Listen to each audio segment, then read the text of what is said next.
सुरक्षित भारत, डिजिटल भारत बनाए। साइबर सुरक्षा है, सुरक्षित भारत, डिजिटल भारत बनाए। साइबर जागरूकता, सतर्क रहें, सुरक्षित रहें। एपिसोड 10, किसानों का पंजीकरण और छोटे व्यवसायियों के लिए साइबर सुरक्षा।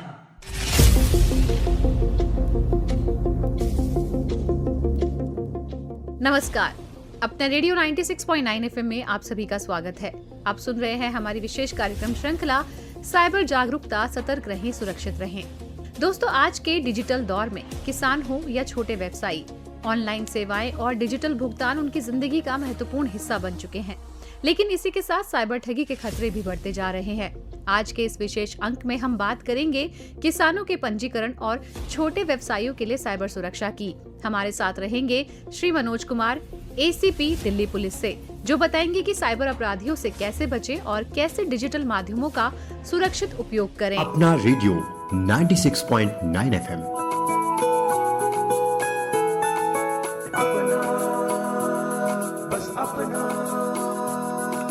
सर, आपका स्वागत है कार्यक्रम में। धन्यवाद। सर, लगातार एक लंबी श्रृंखला साइबर सुरक्षा पर होती आई है, लेकिन आज का विषय उन लोगों के लिए है जिन पर थोड़ा सा जागरूकता का जो अभाव है वो मंडराता है। छोटे किसान, व्यापारी, उनकी पंजीकरण।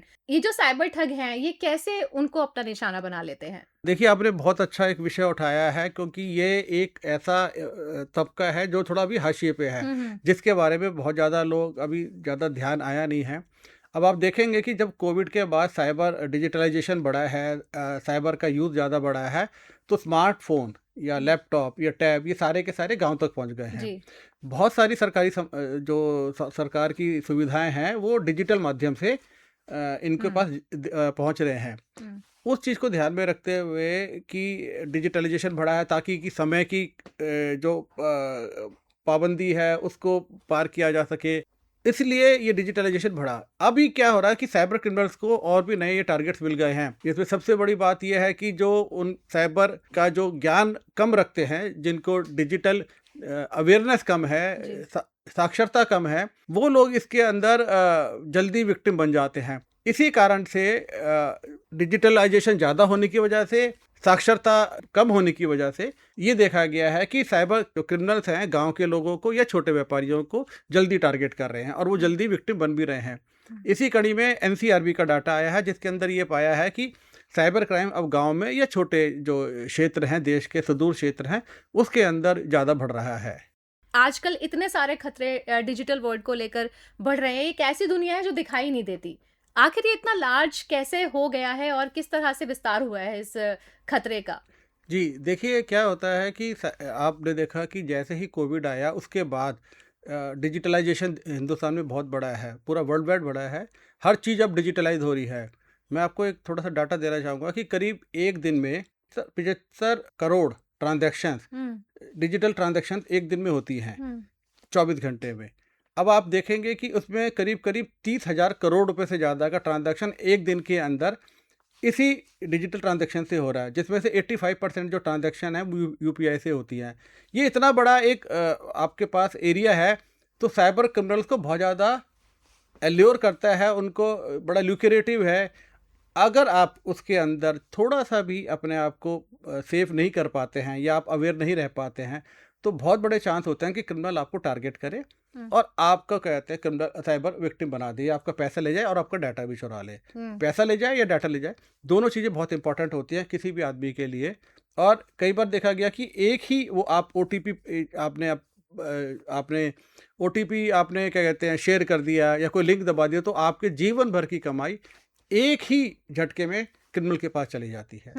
तो क्या ये जो UPI और बार कोड है, स्कैनिंग है, इनके माध्यम से भी किसान जो है वो ठगी में फंस जाते हैं? हाँ, बिल्कुल। देखिए, अभी कई चीज़ें ऐसी देखी गई है। आपने UPI कई बार देखा गया, कई बार अभी तो ऐसा भी केस आया था कि आपका UPI ID नहीं है, पर क्रिमिनल ने फिर थोड़ा सा सोशल इंजीनियरिंग करके आपके नाम से UPI ID बना ली है। ये इस तरह के, क्योंकि अब सोफिस्टिकेटेड क्राइम आते जा रहे हैं, तो आपको हमेशा क्या करना है कि अपना जो बैंक अकाउंट है, जो आपका उसकी स्टेटमेंट आती है, उस पर थोड़ा नज़र रखनी है। ताकि कि कोई अगर आपको छोटी मोटी ट्रांजैक्शन कभी दिखे, क्रिमिनल भी क्या करें आजकल छोटी छोटी ट्रांजैक्शन करते हैं, जब देखते हैं वो थोड़ा सा कंफर्टेबल होगा उसके बाद पैसा निकालते हैं। तो आपको अपनी जो बैंक स्टेटमेंट है उसको रेगुलरली चेक करते रहना कि कोई छोटी मोटी ऐसी ट्रांजैक्शन ना हो रही हो। क्यूआर कोड भी बहुत बड़ा एक आज के टाइम के अंदर क्राइम का एक अड्डा बन गया है। अगर आप देखें छोटे दुकानदार हैं जी वो अपनी दुकान के आगे पेमेंट के लिए क्यूआर कोड लगा जी देते जी हैं। जी आप देखेंगे जो क्यूआर कोड लगाते हैं उसके कितने तरह से क्राइम होता है कि आज के टाइम में अगर आपने क्यूआर कोड दुकान के बाहर लगा रखा है और मैं एक एज ए साइबर क्रिमिनल क्या करूंगा कि मैं उस क्यूआर कोड पे जाऊंगा और टाइम पे या दुकान बंद है और बाहर उस पर अपना क्यूआर कोड चिपका दूंगा। जैसे ही आपने क्यूआर कोड चिपकाया पेमेंट वो आपको करेगा, अकाउंट पे मेरे जाएगा। ओके एक तो क्यूआर कोड का ये हो गया। दूसरा ये देखा गया है कि क्यूआर कोड में आपने कई बार क्रिमिनल क्या करते हैं, आपको चीट करने के लिए कहेंगे कि मैं आपको कोई पेमेंट करना चाहता हूं, मैं आपको क्यूआर कोड कर रहा हूं, स्कैन करें, पिन डालें, आपको पेमेंट आ जाएगी। आपके माध्यम से मैं बताना चाहूँगा कि क्यूआर कोड से कभी भी पेमेंट आती नहीं है, हमेशा जाती है। अगर पेमेंट उसने किसी ने करनी है आपको क्यूआर कोड की कोई जरूरत नहीं है, डायरेक्ट आपके अकाउंट में पेमेंट आ जाएगी। कोई आपको क्यूआर कोड स्कैन करके पिन डलवा के किसी भी उस पर पेमेंट दे रहा है तो 100% फर्जी है ये। उसमें आप बिल्कुल उसको कभी उसको इंटरटेन ना करें, उसको हमेशा कोई उस पर टच ना करें। क्यूआर कोड से कई बार आता है कि आप क्यूआर कोड आप ये करें और वेबसाइट पे जाएं, हमारी वेबसाइट पे जाएं, आपको कोई सेल लगी जी। है। तो कई बार देखा गया क्यूआर कोड वो बनाते हैं, जैसे आप स्कैन करेंगे तो फर्जी साइट, फिशिंग साइट्स पे भी वो ले जाता है। तो क्यूआर कोड एक बहुत बड़ा माध्यम है जिसमें आपको ध्यान रखना है कि उसका आंख बंद कर करके कुछ भी भेजा या इस तरह का कोई भी आपको इस्तेमाल नहीं करना है। जी जी, तो मतलब क्यूआर कोड में आपने अभी ये समझाया कि जब भी हमें पेमेंट करनी होती है तो हमेशा पेमेंट देने के लिए क्यूआर कोड का की जाती इस्तेमाल है। किया जाता है, कभी आती नहीं, लेने के लिए नहीं आता, कभी नहीं जी। आता। तो जी, हाँ, ये हम अक्सर देखते हैं कि हम अक्सर क्यूआर कोड मांगते हैं क्योंकि हमें पेमेंट करनी होती है। हाँ जी, तो और जब लेनी होती है तो अपनी आईडी हम भेजते हैं कि इस आईडी पे आप हमें दे दो, पैसे हाँ, दे आपको दीजिए। कभी पिन डालने की कोई जरूरत नहीं जी। है। अभी एक चीज और देखी गई है आजकल, एक लोगों ने एक आपका एक नया धंधा और करा है साइबर क्रिमिनल से कि वो आपकी दुकान पे आएंगे, सामान लेंगे, कहेंगे जी क्यूआर कोड आपका स्कैन किया और कहेंगे हमने आपको पेमेंट भेज रहे हैं। आपको वो दिखा देंगे पेमेंट सेंट, आपको वो एक आपका जो स्क्रीनशॉट भी भेज देंगे मैंने पेमेंट कर दी, पर आपके अकाउंट पे नहीं आई होगी। तो बहुत सारे कुछ ऐप्स ऐसे भी हैं जो फर्जी QR code payment slip generate कर देते हैं, एक्चुअल में नहीं होता है। तो अगर आप एज ए छोटे व्यापारी हैं या कोई व्यापारी हैं, कोई आदमी आपको कहता कि मैंने पेमेंट कर दी है, जब तक ना माने, जब तक तब कि वो आपके अकाउंट पे क्रेडिट ना जी। हो, ठीक है, स्लिप दिखा रहा है, पेमेंट स्लिप दिखा रहा है, तो वो कई बार चांस होते हैं कि वो फर्जी भी हो। तो आप जब तक पेमेंट आपके अकाउंट पे क्रेडिट ना हो कोई सामान ना दे। जी, तो इसके लिए जो आजकल बोलते हुए जो पेमेंट होती है स्पीकर, हाँ, जो कि हमें स्पीकर, हाँ, रिसीव हाँ, हुआ, जी, छोटे व्यापारी उसका इस्तेमाल बिल्कुल। कर सकते हैं स्पीकर उसको का। जरूर करना चाहिए, मैं कह रहा हूँ। हम्म आप ये मत सोचें कि मेरी छोटी पेमेंट होती है तो क्या मेरे को कोई आदमी क्या चीट करेगा।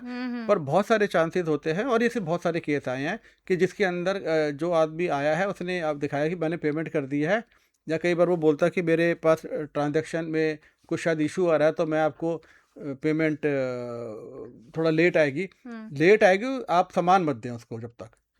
ये चीज़ का ध्यान रखें। जी, तो जी। किसानों के लिए आज का विषय है, छोटे व्यापारियों के लिए आज का विषय है। तो किसानों से किस तरीके से साइबर ठग जो है वो ये जालसाजी करते हैं और कैसे जाल में फंसाते हैं, इस विषय पर हमारे साथ जुड़े हुए हैं श्री मनोज कुमार जी, एसीपी दिल्ली पुलिस से। तो आपके सर अनुभव से हम जानेंगे कि ऐसी कौन सी जो कमियां हैं वो किसानों की तरफ से या ऐसे छोटे व्यापारियों की तरफ से रह जाती हैं कि वो इन साइबर ठगों को पहचान ही नहीं पाते। देखिए, अगर हम थोड़ा सा इसको ब्रॉडर पर्सपेक्ट में देखें तो हो ये रहा है कि साइबर साक्षरता की कमी होना एक बहुत बड़ा रीज़न है। हम लोग फिजिकल वर्ल्ड जो हम जिसमें हम जी रहे हैं आज के टाइम में, हमें इसकी आदत पड़ी है। डिजिटल वर्ल्ड, साइबर का जो यूज़ है हमने बहुत कम किया है। डिजिटल वर्ल्ड में डिजिटल दुनिया कैसे काम करती है, ये बहुत सारी चीज़ें ऐसी पॉसिबल हो जाती हैं या नहीं हो पाती हैं, उसके बारे में पता नहीं है। तीसरा ये हो रहा है कि लोग साइबर के नाम से थोड़ा डर रहे हैं। उन्हें लगता है कि साइबर एक क्या टेक्नोलॉजी है, कितने कोड पढ़ने पड़ेंगे, कितनी हमें किताबें पढ़नी पड़ेंगी, तब हम साइबर को समझ पाएंगे।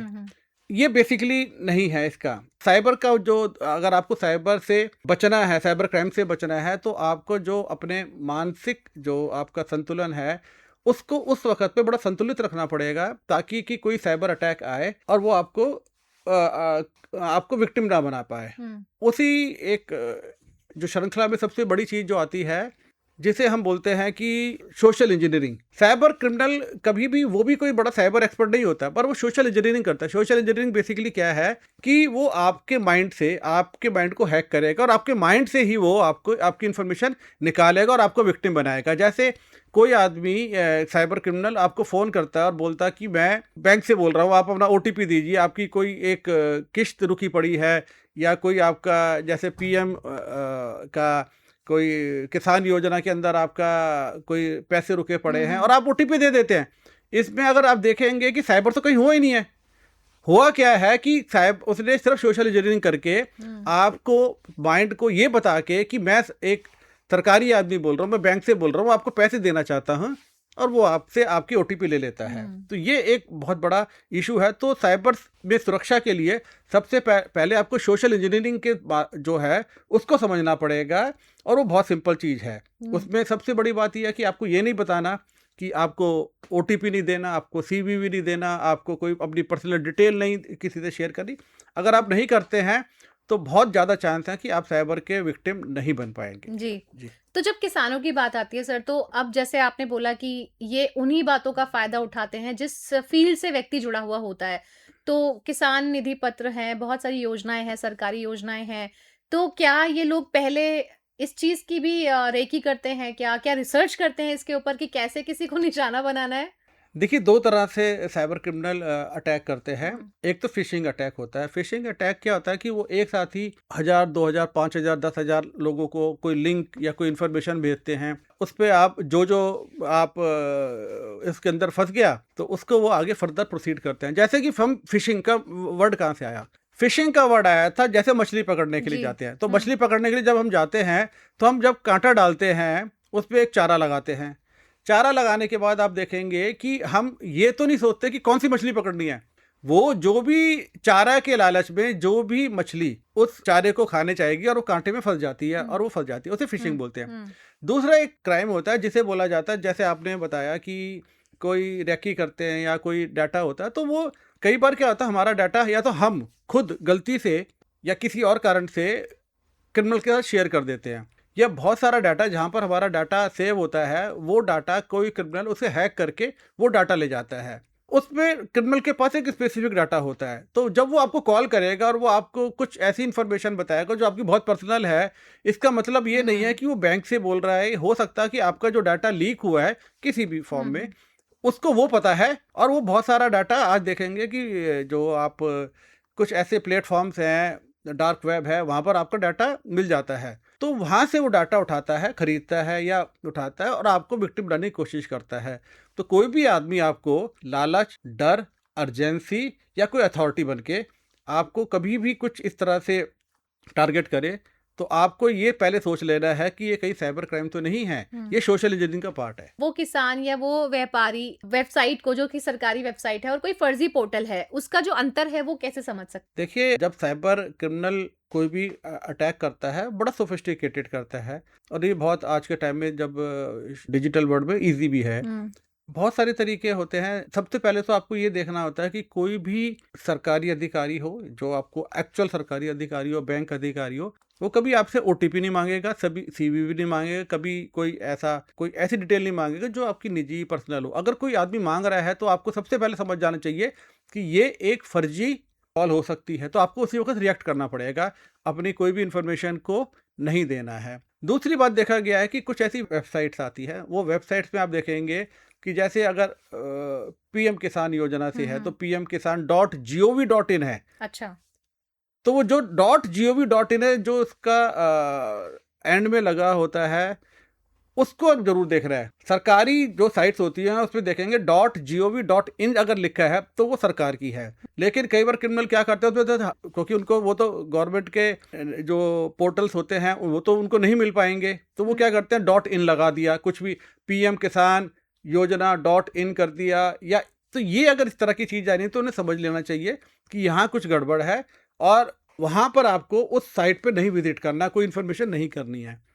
और आजकल सरकार ने गांव में या वहाँ पर एक अपने सर्विस सेंटर खोल रखे हैं। अगर आपको लगता है कि आप इतने ज़्यादा सेफ नहीं है या समझदार डिजिटल वर्ल्ड में आपको नई नॉलेज है, तो मेरी सजेशन ये है कि आप वहाँ पर जाएं। वहाँ पर जाने के बाद जो भी आपका जो सर्विस सेंटर बने, कम्युनिटी सर्विस सेंटर टाइप होते हैं, वहाँ पर जाएं। वहाँ से अपनी जो भी सरकारी जो चीज़ें आपको चाहिए, सर्विसेज चाहिए, वहाँ से लें, तो वो ज़्यादा सेफ रहेगा। जी, तो हमारे साथ हैं श्री मनोज कुमार जी, एसीपी दिल्ली पुलिस से। तो सर, अब किसानों के ऊपर बात है, छोटे व्यापारियों के ऊपर भी बात है, लेकिन आपकी जो अनुभव है उनमें, जो ये किसान और जो ये छोटे व्यापारी हैं, ये आमतौर पर कौन से साइबर ठग जाल में फंस जाते हैं?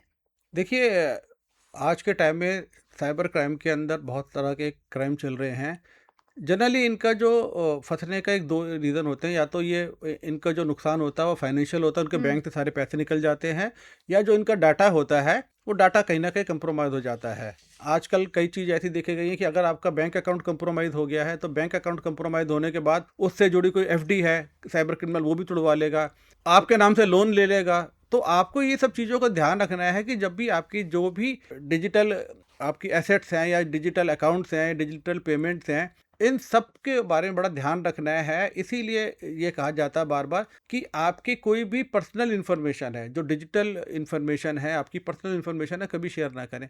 मैं आपको एग्जांपल देता हूँ। जैसे असल में आप घर पे हैं, अगर आप घर पे अपना ताला लगाते हैं तो चाबी आप कहाँ देंगे? वो चाबी आप कभी ना कभी किसी ना किसी क्रिमिनल को तो नहीं देंगे, जो चोर है उसको तो नहीं देंगे। जो ओटीपी है या सीवीवी है या ऐसी चीज़ है कि आपका कोई निजी डाटा चुरा सकते हैं। ये जब ओटीपी और सीवीवी है, बेसिकली ये चाबी है आपकी। इसको आप लोग सोचते हैं नंबर है, 4 नंबर है, नहीं, ऐसा नहीं है। ये आपकी चाबी है। जिसके हाथ में चली गई वो आदमी आपका अकाउंट को ओपन कर सकता है और आपका सारा डाटा ले जा सकता है या सारे पैसे ले जा सकता है।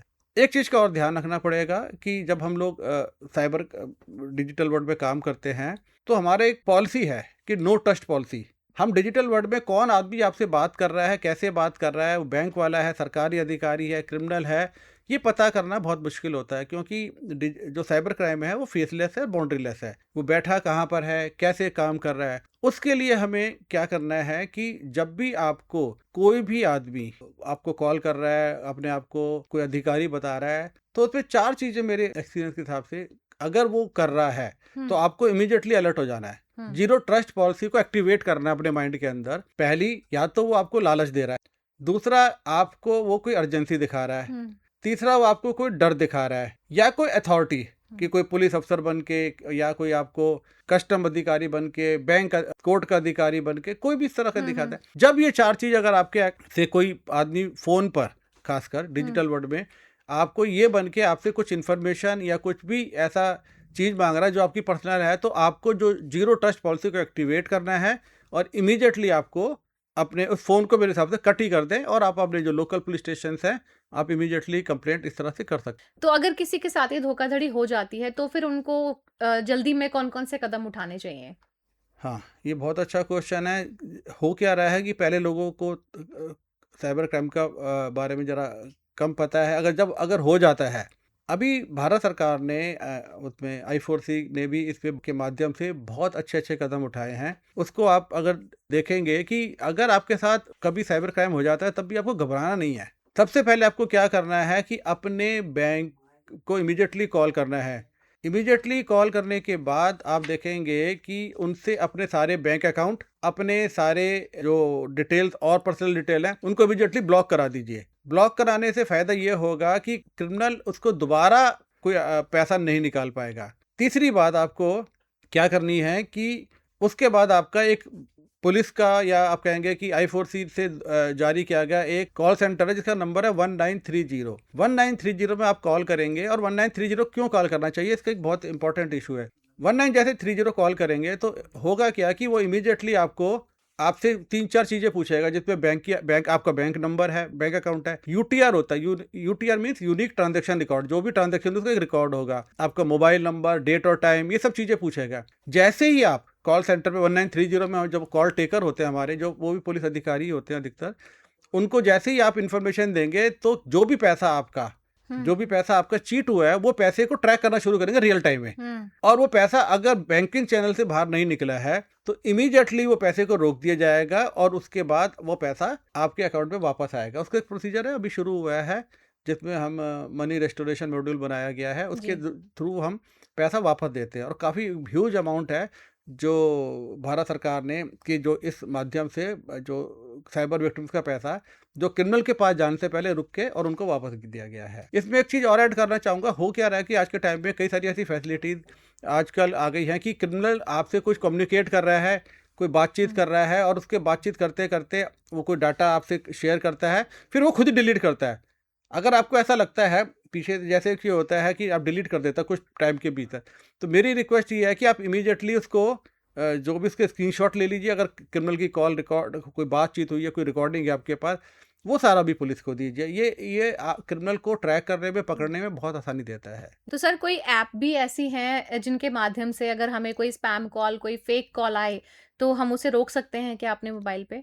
देखिए आजकल कुछ सर्विस प्रोवाइडर्स ने एक फैसिलिटी दे रखी है जिसमें वो पहले ही बताते हैं कि स्पैम कॉल है या इसको मत उठाएं, इस तरह का भी है। इसके साथ साथ आप देखेंगे कि डिपार्टमेंट ऑफ टेलीकम्युनिकेशन एक बहुत अच्छी फैसिलिटी बना रखी है कि अब क्या होता है कि सपोज जनरली देखा गया है कि जो साइबर क्रिमिनल्स हैं वो क्या करते हैं कि साइबर क्रिमिनल आपको जो कॉल करेंगे वो जो सिम होते हैं कुछ फर्जी सिम से भी कॉल करते हैं। तो जो फर्जी सिम से कॉल करते हैं तो उसमें सपोज वो अपना नाम कुछ और बताते हैं या बैंक ऑफिसर बताते हैं, जो सिम होता है वो रजिस्टर्ड किसी और नाम से होता है। तो अभी डिपार्टमेंट ऑफ टेलीकम्युनिकेशन ने बहुत अच्छी एक फैसिलिटी रखी है कि जैसे ही आपको जो कॉल आएगी वो आदमी नाम कुछ भी नाम बताए, लेकिन जो आपको वो नाम भी दर्ज दिखाई देगा कि जिस नाम से वो फोन या सिम रजिस्टर्ड है। तो आपको पता लग जाएगा कि रजिस्टर्ड किसी और नाम से है और आदमी जो कोई और है। तो ये भी एक बहुत अच्छी एक फैसिलिटी डिपार्टमेंट ऑफ जो टेलीकम्युनिकेशन ने बहुत अच्छी फैसिलिटी बनाई है। तो सर अगर किसी ने गलती से कोई अपनी डिटेल जो है फर्जी वेबसाइट पर डाल दी तो क्या उसका भी खामियाजा उसे भुगतना पड़ सकता है? हाँ बिल्कुल भुगतना पड़ सकता है। देखिए ये एक बड़ी खतरनाक चीज़ है कि अगर आपने अपनी इन्फॉर्मेशन, आपने घर का चाबी या सब कुछ किसी और को दे दिया है तो उसके लिए क्या होगा? उसके लिए फिर आपको घर के सारे ताले बदलने पड़ेंगे। उसी तरीके से आपको अगर आपको लगता है किसी आपने कोई ऐसी इन्फॉर्मेशन दे दी है तो सबसे पहला काम आपको क्या करना है कि इमीडिएटली आपको अपना जो डिटेल हैं, क्रेडेंशियल्स हैं, उनको चेंज करना पड़ेगा। यूज़र नेम, पासवर्ड चेंज करना पड़ेगा। और इमीडिएटली आपको पहले तो मेरी सजेशन तो ये रहेगी कि पहले तो बैंक अकाउंट को, अगर आपको जो भी पीरियड में चेंज नहीं हो रहा, बैंक अकाउंट को होल्ड पे डलवा दीजिए अपने, ताकि क्योंकि आजकल पता आपको स्पीड बहुत होती है हर चीज़ की, क्राइम की, डिजिटल वर्ल्ड की भी स्पीड बहुत ज़्यादा है। तो उसी को हम क्या रोकने के लिए उसको अकाउंट को पहले होल्ड पे डलवा दें और अपने सारे कंडीशन चेंज कर दें। और उसके बाद आप क्या कहते हैं, जब चेंज हो जाएंगे, जैसे आपने घर के सारे ताला चाबी चेंज कर दिए, उसके बाद आप फिर सेव हो जाते हैं। जी। तो जो किसानों के या ऐसे व्यापारियों के कभी पैसे चले जाते हैं तो क्या उन्हें वापस मिलते भी हैं? देखिए मैंने आपको बताया बिल्कुल ऐसा नहीं है कि देखिए पैसा व्यापारी का जाए, किसान का जाए, बड़े जो कहते हैं बिजनेसमैन का जाए, हम कोई डिफ्रेंशिएट नहीं करते हैं। जैसे ही कंप्लेंट आती है हम इमीडिएटली शुरू हो जाते हैं, हमारा जो सिस्टम ऑटोमेटिकली मोड पे जाके काम करता है और काम करने के बाद वो जो भी पैसा जा रहा होता है, कहीं भी जा रहा होता है बैंकिंग चैनल में, क्योंकि बहुत सारे अकाउंट म्यूल अकाउंट्स के अंदर वो ट्रांसफर हो रहा होता है, तो उनको ट्रैक किया जाता है। और इसमें एक फैसिलिटी और भी कि अगर क्रिमिनल ने एक अकाउंट पे सपोज आपके 10,000 रुपये चले गए और वो बाद में उसे तोड़ के 5,000 रुपये ले गया, दो अलग अलग अकाउंट में ले गया, तो हम उसको भी क्या कहते हैं ट्रैक करते हैं रियल टाइम में, और पैसा जहाँ तक जाएगा उसको ब्लॉक करते हैं और वापस ले आते हैं। तो क्या सर जब ये गांव कस्बों की जहाँ तक बात आती है तो अभी बहुत लार्ज लेवल पर ये जो जागरूकता है ये फैलाई जा रही है, तो क्या कुछ ऐसी वर्कशॉप्स भी हैं या कुछ ऐसी योजनाएं भी हैं जिससे किसानों को भी एजुकेट किया जा रहा है? हाँ बिल्कुल है। देखिए आप ये देखेंगे जैसे कि स्टेट पुलिस है या I4C है, इनके सबके प्रोग्राम चलते रहते हैं। स्टेट पुलिस भी काम करती है, बहुत सारी NGOs भी काम कर रही हैं। ये सारे लोग मिलजुल के काम करें, क्योंकि देखिए साइबर कोई एक फ्रंट पे हम सिर्फ उसको बढ़ाएं वो ऐसा नहीं है, हर आदमी को इसके अंदर इन्वॉल्व होना पड़ेगा।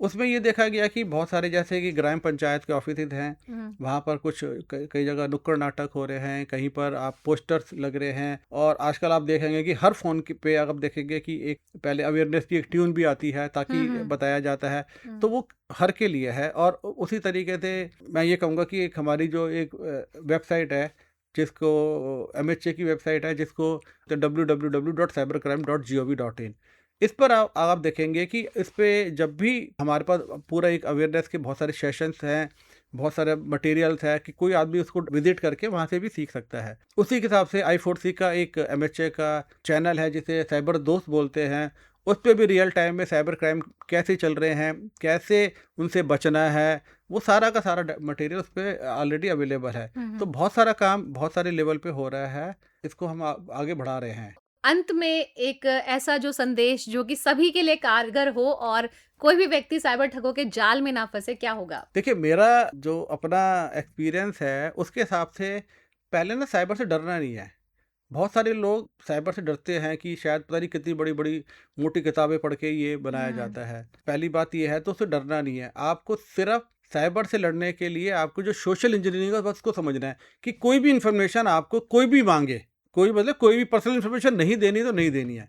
हो सकता है एक बार 100 में से एक बार कोई जेन्युइन हो, पर जनरली होता नहीं है। कोई भी इंफॉर्मेशन OTP इस तरह से मांग रहा है, या कोई कह रहा है ये लिंक दबाइए, आपके पैसे कुछ रुके हुए हैं वो खाते में चले जाएंगे। कोई KYC है, वो KYC आपकी हम अपडेट कर देंगे, ये सब कुछ नहीं होता है। इस तरह की चीज़ें पहले मान लीजिए।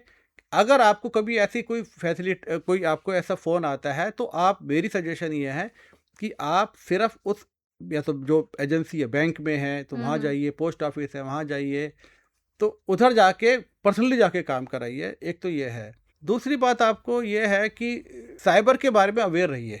आप अवेयर नहीं हैं तो आप मार खा जाएंगे। तीसरा, आपका जो डिवाइस है, ये डिवाइस जो होता है इसको अपडेट रखना बहुत ज़रूरी होता है। इसमें 2 चीज़ें बहुत इंपॉर्टेंट होती हैं। पहली इंपॉर्टेंट होता है उसका ऑपरेटिंग सॉफ्टवेयर। मैंने कई बार देखा है कि बहुत सारे लोगों को ये नहीं पता कि मेरा ऑपरेटिंग सॉफ्टवेयर कब लास्ट अपडेट हुआ था।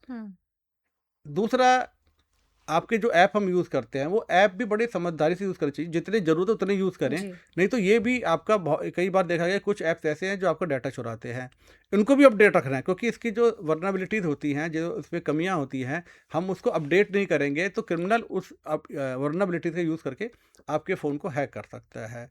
अननेसेसरी का मटेरियल डाउनलोड ना करें, बहुत ज़्यादा है। लिंक्स पे कोई, आपने जैसे पहले बोला, दबाएं, इस तरह से बिल्कुल मत करें।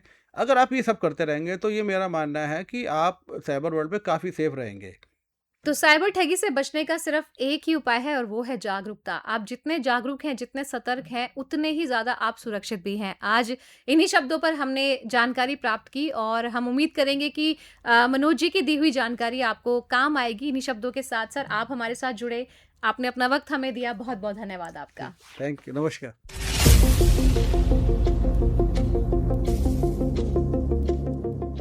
तो दोस्तों, जहां छोटे किसान हो, व्यापारी हो या फिर कोई आम नागरिक ही क्यों ना हो, डिजिटल दुनिया ने जितना आसान उनका काम बनाया है, उनके लिए मुश्किलें भी थोड़ी ज्यादा कर दी हैं। लेकिन ऐसे में सिर्फ एक ही मूल मंत्र आपके काम आएगा और वो है जागरूकता। जितने जागरूक आप रहेंगे उतना ही सुरक्षित आपका पैसा रहेगा। तो साइबर ठगों से सावधान रहें, सुरक्षित रहें और सुनते रहें हमारी कार्यक्रम श्रृंखला साइबर जागरूकता, सतर्क रहें, सुरक्षित रहें। आज इस कड़ी में इतना ही, फिर मिलेंगे अगले विषय के साथ। तब तक कविता शर्मा को दीजिए अनुमति। नमस्कार। हे जागो डिजिटल इंडिया, अनजाने लिंक पे ना करियो क्लिक, ये साइबर अटैक है बड़ी ट्रिक। OTP पासवर्ड रखो प्राइवेट, अपनी ऑनलाइन दुनिया रखो सेफ एंड ब्राइट। होशियार अलर्ट रहो, साइबर स्मार्ट रहो, साइबर स्मार्ट।